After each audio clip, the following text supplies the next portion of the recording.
Hello everyone, welcome to the channel. तो यहाँ पे आज मैं डिस्कस करने वाला हूँ एनटीए अभ्यास का पेपर नंबर 7 और उस पेपर 7 में से भी जो इम्पॉर्टेंट सवाल हैं जो मुझे लगता है कि आपको आने चाहिए और जो थ्योरी है जो आपको याद होनी चाहिए वो भी मैं साथ में बताता चलूँगा। तो पहला सवाल यहाँ पे हमने लिया है कि correct set of diamagnetic substances among the following sets are.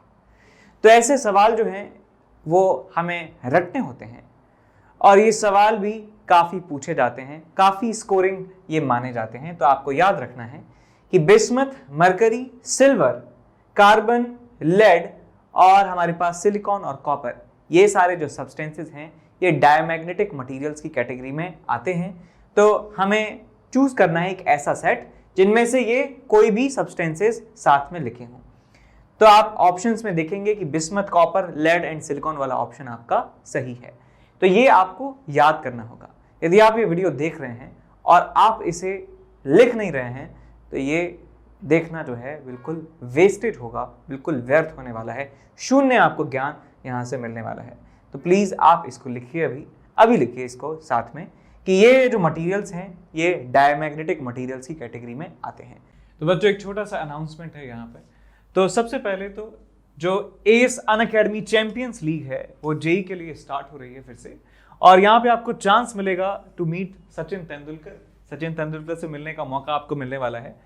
अब करना क्या होगा मौका पाने के लिए आपको कि एक टेस्ट होगा, एप्टीट्यूड बेस्ड टेस्ट होगा दिसंबर 18, दिसंबर 19, 26 1 PM ऑनवर्ड्स।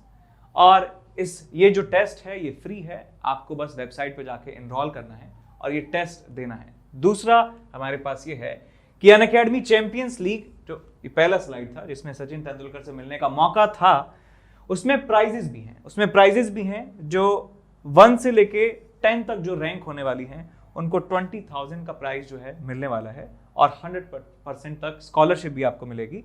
और 11 से 30 के लिए 10,000 का कैश प्राइज और 31 से 50 के लिए 6,000 का कैश प्राइज आपको मिलने वाला है और साथ में स्कॉलरशिप भी यहाँ पर होने वाली है। और यहाँ पर आप देख चुके हैं कि जो रैंक फर्स्ट है उसके लिए 1 लाख का प्राइज है और यहाँ पे ये ग्रुप स्टेज के लिए था, है ना, ये ग्रुप स्टेज के लिए था, ये फाइनल्स के लिए है। ये सारे जो हैं प्राइजेस आपको यहाँ पे मिल सकते हैं। तो एप्टीट्यूड टेस्ट के लिए आपको करना है, डेट्स कौन कौन सी हैं, 18, 19, 26 और 1 बजे जो है दोपहर में आपको ये टेस्ट मिलने वाला है। उसके बाद बात करते हैं यहाँ पे कि IIT-JEE के लिए मेगा कॉम्बैट होने वाला है 19 दिसंबर को, ज्यादा दूर नहीं है, 11 AM को ये होने वाला है। क्लास 11th, 12th और 13 के लिए 60 मिनट का पेपर होगा और उसमें सिर्फ और सिर्फ 21 क्वेश्चंस आपको मिलने वाले हैं। ठीक है, तो लगभग जो है 3 मिनट से थोड़ा सा कम जो है टाइम आपको मिलेगा जो सफिशिएंट है सवालों को करने के लिए। और 500 जो लकी पार्टिसिपेंट्स होंगे उनको जो है प्राइज मिल सकते हैं, मैकबुक एयर, आईपैड, सैमसंग का एक फोन और JBL के हेडफोन्स और Amazon के वाउचर्स। उसके बाद हमारा अगला अनाउंसमेंट है कि क्लास 11th का जो है बूट कैंप जो है लग रहा है और जो बच्चे IIT-JEE 2023 को जो है टारगेट कर रहे हैं उनके लिए होने वाला है। और 12th मूविंग स्टूडेंट्स हैं और उनमें होगा क्या कि क्लास 11th का जो है वो रिवीजन आपको करवाया जाएगा और एग्जाम कैसे अटेम्प्ट करना है वो स्ट्रेटेजी आपको यहाँ पे समझाई जाने वाली है और मोटिवेशनल सेशन जो है वो यहाँ पर होंगे। उसके बाद हमारा अगला अनाउंसमेंट है कि ये जो डे 1 पे जो क्लासेस आपको होने वाली हैं वो यहाँ पे शेड्यूल आपको दिखाया हुआ है कि 9 से 11, 9 से 10, स्क्रीनशॉट ले सकते हैं आप इसका। देखिए ये जो है सारी क्लासेस और आपकी जो टॉप टीचर्स हैं वो यहाँ पे जो है मेंशन है। उसके बाद कुछ बैचेस की अनाउंसमेंट है। तो यहाँ पे देख सकते हैं कि 15 दिसंबर को बैच स्टार्ट हो रहा है। स्ट्राइकर बैच है जो जेई मेन 2020 के एस्पिरेंट्स हैं उनके लिए। जेई मेन और एडवांस दोनों के लिए यहाँ पे रैपिड रिवीजन 2.0 जो है बैच स्टार्ट हो रहा है। और यहाँ पे हमारे पास स्टार्ट हो रहा है excellence batch for class 11th for JEE main and advance 2023। जो बच्चे एग्जाम देंगे, अपना अटेम्प्ट देंगे 2023 में, उनके लिए ये बैच जो है स्टार्ट हो रहा है। यहाँ पे जो है सारे जो टॉप टीचर्स हैं वो आपको पढ़ाने वाले हैं और बैच स्टार्ट होगा 15 दिसंबर को। तो आप जो है अपने मोबाइल में रिमाइंडर भर लीजिए, 15 दिसंबर को बैच स्टार्ट हो रहा है। यदि आप और आपका या कोई जानने वाला जो है वो 2023 में जेई फोड़ना चाहते हैं तो आप ये बैच ज्वाइन जरूर कीजिए। ठीक है, तो यहाँ पे आप देख सकते हैं कि क्या क्या यहाँ पे होने वाला है बैच के साथ। ठीक है, अब देखिए अगला सवाल। एक एसी सोर्स है जिसमें आरएमएस वैल्यू 50 वोल्ट के बराबर है, यानी कि जो पोटेंशियल डिफरेंस वो अप्लाई कर रहा है वो 50 वोल्ट के बराबर है RMS value, is connected across a series RC circuit. तो हमारे पास आरसी सर्किट है, यहाँ पे एक रेजिस्टेंस है, यहाँ पे एक कैपेसिटेंस है और उसको कनेक्ट कर दिया जाता है एक सप्लाई के साथ, जिसका आरएमएस वोल्टेज है 50 के बराबर। Vrms is equal to 50 volt. If the RMS voltage across the resistor is equal to 40, इसके अक्रॉस वोल्टेज जो है वो किसके बराबर है, 40 के बराबर है। तो बताइए आरएमएस वोल्टेज कैपेसिटर के अक्रॉस कितना होगा। तो इस कैपेसिटर के अक्रॉस वोल्टेज कितना होने वाला है। तो हम जानते हैं कि पोटेंशियल्स को कैसे फेजर की सहायता से प्लॉट किया जाता है।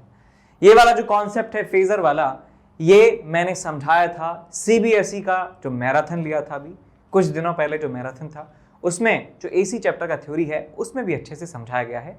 और जो इस साल हमने जेईई मेन का जो क्रैश कोर्स किया था उसमें भी ये काफ़ी डिटेल से समझाया है कि कैसे इन वोल्टेजेस को ऐड किया जाता है जब हम एसी सर्किट की बात करते हैं।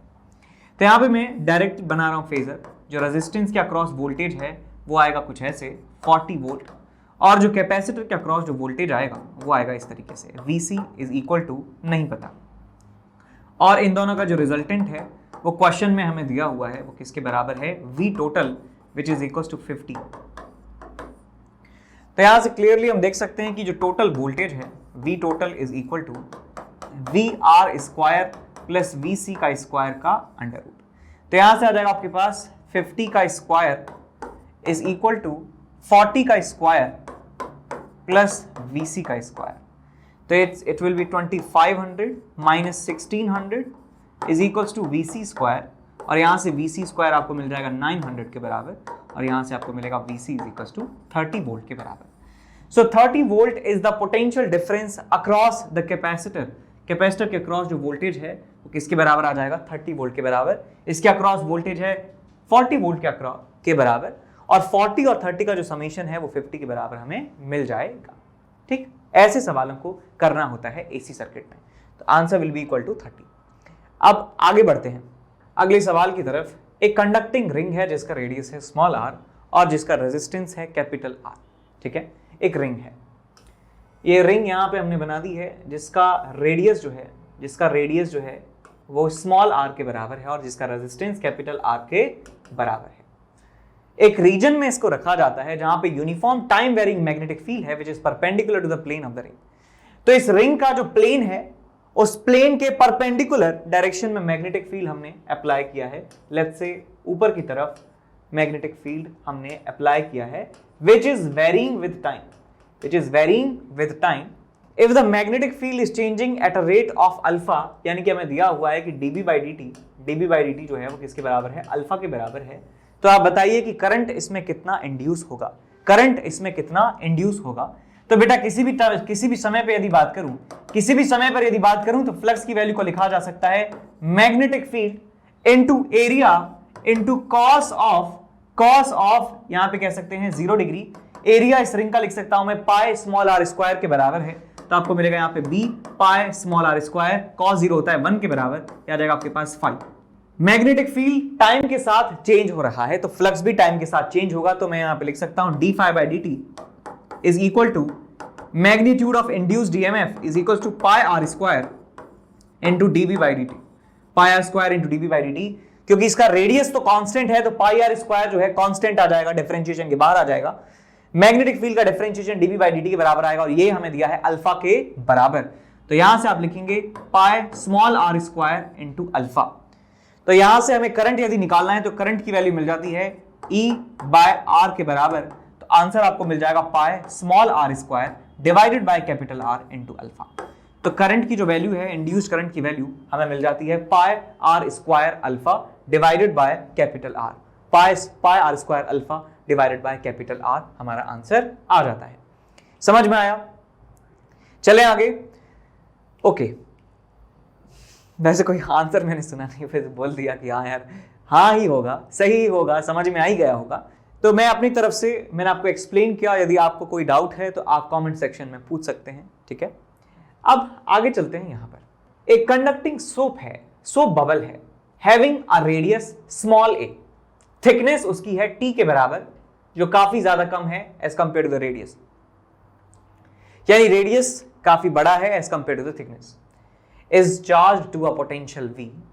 If now the bubble collapse and forms a droplet, then potential of the droplet is equal to.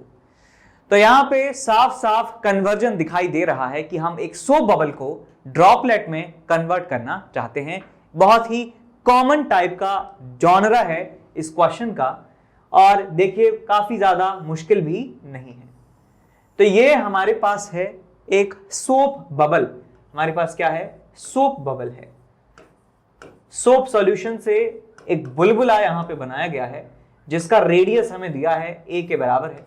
Radius है a के बराबर, और इसका जो थिकनेस है बेटा, इसका जो थिकनेस है वो किसके बराबर है? t के बराबर है. इसका थिकनेस है t के बराबर थिकनेस है. अब हम क्या करते हैं? इसको चार्ज कर देते हैं. इसको क्या करते हैं? चार्ज कर देते हैं पोटेंशियल v तक. तो मैं मान लेता हूं कि यहां पर चार्ज आया होगा q के बराबर. मान लीजिए यहां पे मैंने चार्ज इसको दिया है प्लस q के बराबर इसको चार्ज दिया है, तो इसका पोटेंशियल कितना हो जाएगा? v is equal to k into Q divided by small a. ये इसका पोटेंशियल हमें मिलने वाला है. अब हमने इसको फोड़ दिया है बुलबुले को, यानी कि ये बस्ट हो चुका है, कोलैप्स हो चुका है, और इसने बना लिया है एक ड्रॉपलेट, जो है एक बना लिया है. ठीक है, ड्रॉपलेट बन चुकी है, ये ड्रॉपलेट बन चुकी है. अब ड्रॉपलेट को भी स्फीयर की तरह हमें मानना है, ड्रॉपलेट को भी स्फीयर की तरह ही मानना है, और इसका रेडियस मैं मान लेता हूं r डैश के बराबर हो जाता है. r डैश इसका रेडियस अब हो चुका है. तो जितना सोप का सॉल्यूशन यहां था उतना ही सोप का सॉल्यूशन यहां पर हमें मिलने वाला है. तो मैं वॉल्यूम कंजर्वेशन यहां पर इस्तेमाल करने वाला हूं कि जितना वॉल्यूम हमारे सॉल्यूशन का, हमारे मटेरियल का वॉल्यूम जितना यहां पे था, उतना ही वॉल्यूम यहां पर भी होना चाहिए. तो मैं यहां पे मटेरियल के बारे में कह सकता हूं कि ये जो मटेरियल है ये हमारे पास इतनी सी थिकनेस में भरा हुआ है, इतनी सी थिकनेस में भरा हुआ है.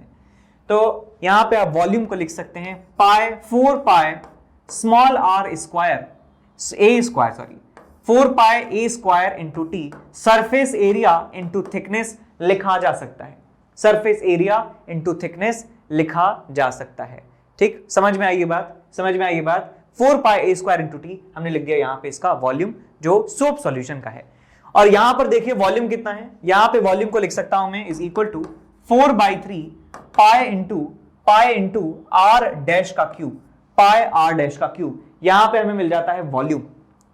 अब वॉल्यूम बराबर वॉल्यूम कर दिया है तो 4 पाई से 4 पाई जो है कैंसिल आउट हो जाएगा, और आपको यहां से r डैश क्यूब की वैल्यू मिलने वाली है 3a स्क्वायर टी. यहां पे वैल्यू मिल जाती है, तो r डैश की वैल्यू आपको मिल जाती है यहां से 3a स्क्वायर टी की रेज टू द पावर 1/3. यहां से r डैश की वैल्यू आपको मिल जाती है. अब मैं एक बात और जानता हूं कि जितना चार्ज इस बबल पे होने वाला है उतना ही चार्ज यहां पर रहेगा. चार्ज तो कंजर्व रहेगा, तो मैं यहां का पोटेंशियल भी बता सकता हूं. तो यहां पे पोटेंशियल की वैल्यू होने वाली है k इंटू चार्ज उतना ही रहेगा डिवाइडेड बाय नया रेडियस कितना हो चुका है? r डैश के बराबर हो चुका है. सारी वैल्यू जो है पुट कीजिए. हमें आंसर v की टर्म्स में निकालना है, बिकॉज चार्ज की वैल्यू तो पता ही नहीं है. तो चार्ज की वैल्यू को लिखिए यहां पे a into V divided by K. A V by K, Q की वैल्यू में पुट करूंगा यहां पे, so k into A V by K into r dash की वैल्यू कितनी है? 3a square T raise to the power 1/3. तो ये हमें नया वोल्टेज मिल जाता है, k से चला गया ये k, और आपको मिल जाएगा यहां से a v divided by 3a square T raise to the power 1/3. ये वैल्यू हमें यहां पे मिल जाती है नए वाले पोटेंशियल की. नया पोटेंशियल आ जाएगा. अब देख लीजिए किस फॉर्म में हमें आंसर दिया है. हमें आंसर थोड़ा सा डिफरेंट फॉर्म में दिया है. उसमें कन्वर्ट करने के लिए क्या करेंगे? दोनों तरफ पहले क्यूब कर लीजिए.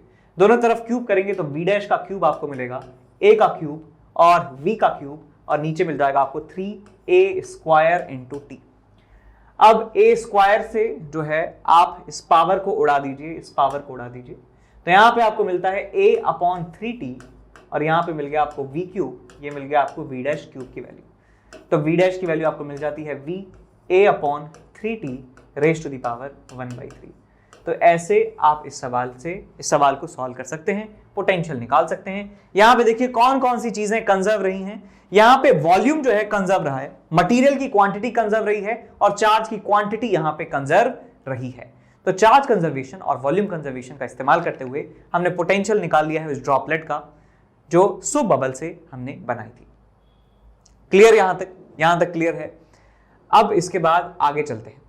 Which of the following set of characteristics of a material is suitable for using it as a dielectric in a capacitor?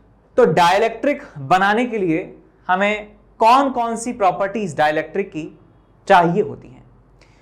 तो आप कैपेसिटर विद डाइलेक्ट्रिक को मान लीजिए कि एक इंस्टेंट बैटरी है, इंस्टेंट बैटरी है, ठीक है। आप इसको मानिए कि ये एक इंस्टेंट बैटरी है, इंस्टेंट बैटरी है। अब आप सोचिए कि बैटरी तो हर जगह होती है। मान लीजिए आप अपनी मोबाइल की बात करें तो मोबाइल की बैटरी से आप क्या एक्सपेक्ट करते हैं कि क्या होना चाहिए मोबाइल की बैटरी में?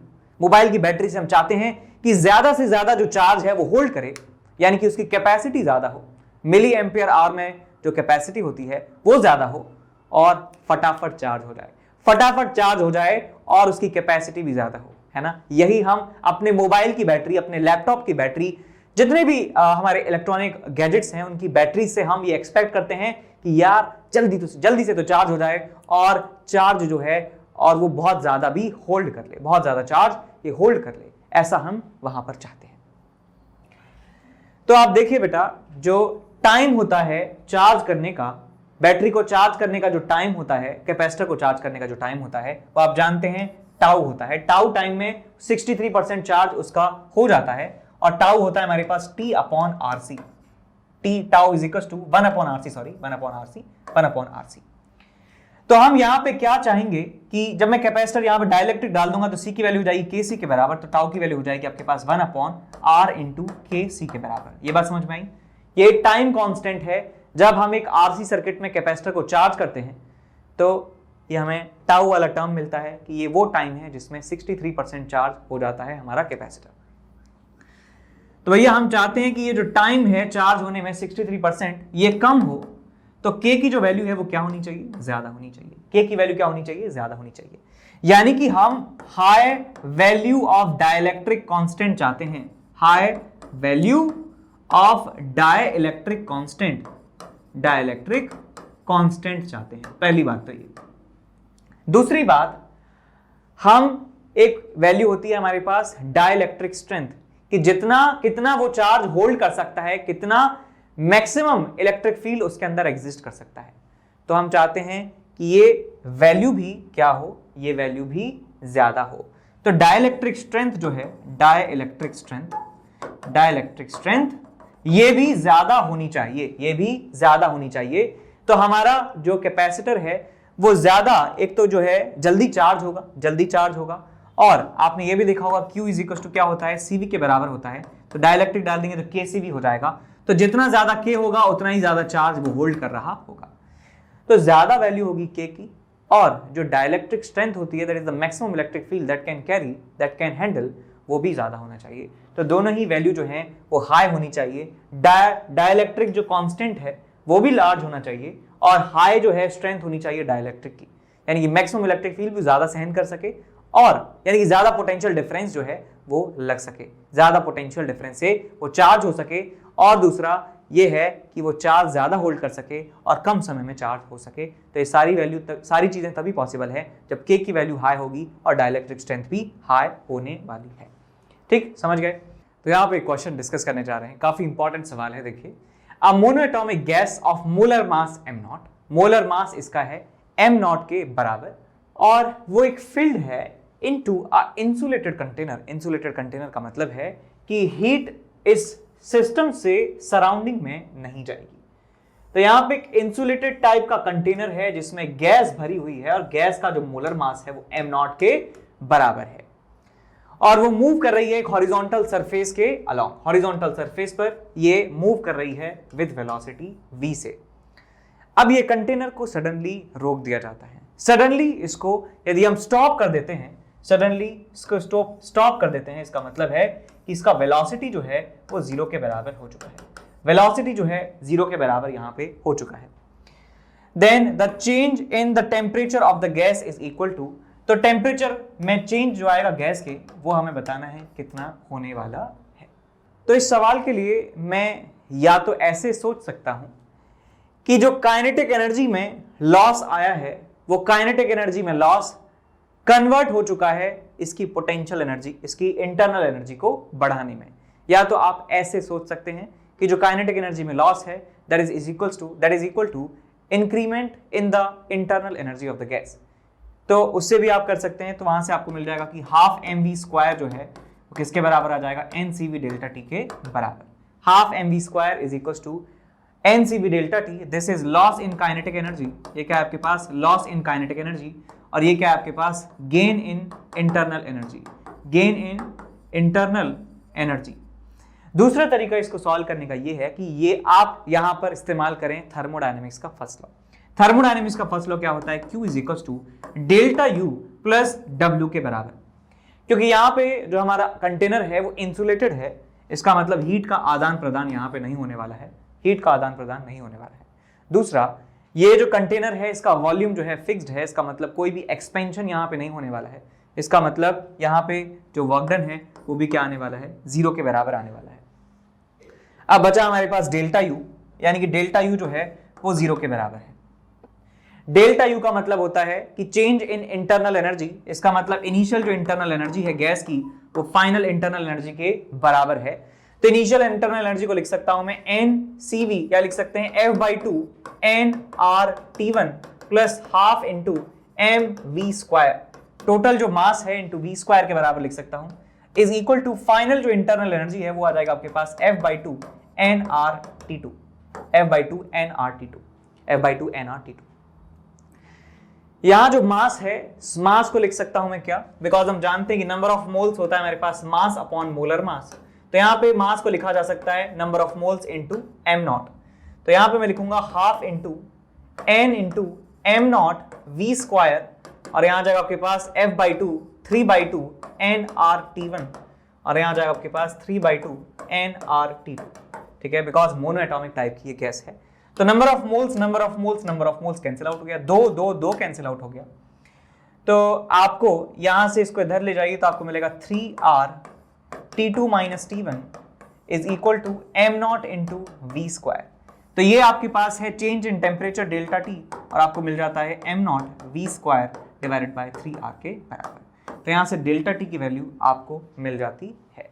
आप चाहें तो ये भी कर सकते थे कि हाफ mv² जो है वो F/2 nr डेल्टा T के बराबर है, तो यहां से भी आपको आंसर मिल जाता। चाहे आप ऐसे भी सोच सकते हैं, ऐसे भी सेम आंसर ही आ रहा है। तो mv0² डिवाइड बाय 3r के बराबर हमारा आंसर मिल जाता है, ठीक है। तो चलिए स्टार्ट करते हैं सवाल में आपको दिया है एक फोर्स है F is applied on a block of mass √3 kilogram which rests on a horizontal surface with coefficient of friction 1/2 under √3. The maximum value of F for which the block does not move is equal to. तो कितनी maximum value of force हम लगा सकते हैं जिससे ये block move ना करे। तो सवाल में जो ब्लॉक दिया है उसका फ्री बॉडी डायग्राम आपको यहां पे बनाना होगा। √3 इसका मास है, तो इसके ऊपर ग्रेविटेशनल फोर्स लग रहा होगा 10√3 न्यूटन के बराबर। ये जो फोर्स है ये हॉरिजॉन्टल से एंगल बना रहा है 60 के बराबर। F एंगल बना रहा है हॉरिजॉन्टल से, ये इसको यदि आगे एक्सटेंड कर देता हूं तो हॉरिजॉन्टल से एंगल बनाएगा 60 के बराबर। तो F का एक कंपोनेंट आएगा F cos of 60, और एक F का कंपोनेंट आने वाला है F of sin 60। एक नॉर्मल रिएक्शन ग्राउंड की वजह से लगेगा ऊपर की तरफ नॉर्मल, और फ्रिक्शन लगेगा हमारे पास स्टैटिक नेचर का। स्टैटिक क्यों कह रहे हैं, बिकॉज हमें इसको जस्ट चलने से रोकना है, तो यानी कि ऑलमोस्ट रेस्ट में ही है, बस चलने ही वाला है। इसका मतलब जो फाइनल स्टेट जिसमें हमें ये ब्लॉक चाहिए वो रेस्ट होनी चाहिए, और जब ये ऑब्जेक्ट रेस्ट में होगा, सरफेस रेस्ट में है, इसका मतलब कोई भी रिलेटिव मोशन हो नहीं रहा है, तो स्टैटिक फ्रिक्शन यहां पे एक्ट करता है। अब स्टैटिक फ्रिक्शन यदि लगेगा तो उसकी जो डायरेक्शन है वो स्लिपिंग की टेंडेंसी के ऑपोजिट होती है। अब स्लिपिंग की टेंडेंसी क्या होती है, फ्रिक्शन की एब्सेंट में ये ब्लॉक कहाँ मूव करेगा? देखिए यदि फ्रिक्शन नहीं होगा तो ये इस तरफ मूव करने लगेगा, बिकॉज फोर्स का कंपोनेंट इस तरफ है, तो इसकी टेंडेंसी इधर जाने की है, तो फ्रिक्शन स्टैटिक जो है इस तरफ लग रहा होगा और फ्रिक्शन अपनी मैक्सिमम वैल्यू पर लगेगा, बिकॉज हमें मैक्सिमम वैल्यू फोर्स की निकालनी है, ये मैक्सिमम करना है, तो हमें यहाँ पे फ्रिक्शन भी मैक्सिमम लगाना होगा। फ्रिक्शन की मैक्सिमम वैल्यू कितनी हो सकती है? Mu into N, mu 1/2√3 into N, N की वैल्यू एन के बराबर है। तो सबसे पहले मैं लिखूंगा कि इस डायरेक्शन में इक्विलिब्रियम आ रहा होगा और इस डायरेक्शन में भी इक्विलिब्रियम होगा, तो यहाँ पे इक्विलिब्रियम लगाएंगे वर्टिकल डायरेक्शन में और हॉरिजॉन्टल डायरेक्शन में, तो आपको मिलेगा f of cos 60 is equal to 1/2√3 into N, equation number 1। दूसरी इक्वेशन आएगी इस डायरेक्शन में इक्विलिब्रियम की, तो normal n is equal to f√3/2 plus में 10√3, इक्वेशन नंबर 2। तो यहां से इक्वेशन नंबर 2 में नॉर्मल की जो वैल्यू है इक्वेशन नंबर 1 में आप पुट कर दीजिए, तो आपको मिलेगा यहां से f/2 is equal to 1/2√3 into normal n, और n की वैल्यू जो है हम यहां पे पुट करेंगे f√3/2 प्लस में 10√3 तो यहाँ 2 से 2 कैंसिल आउट हो जाता है, 1/√3 को यहाँ पे मल्टीप्लाई करेंगे तो आपको मिलेगा f is equal to f√3/2 और ये वाला √3 आएगा नीचे, प्लस में 10√3 डिवाइडेड बाय √3।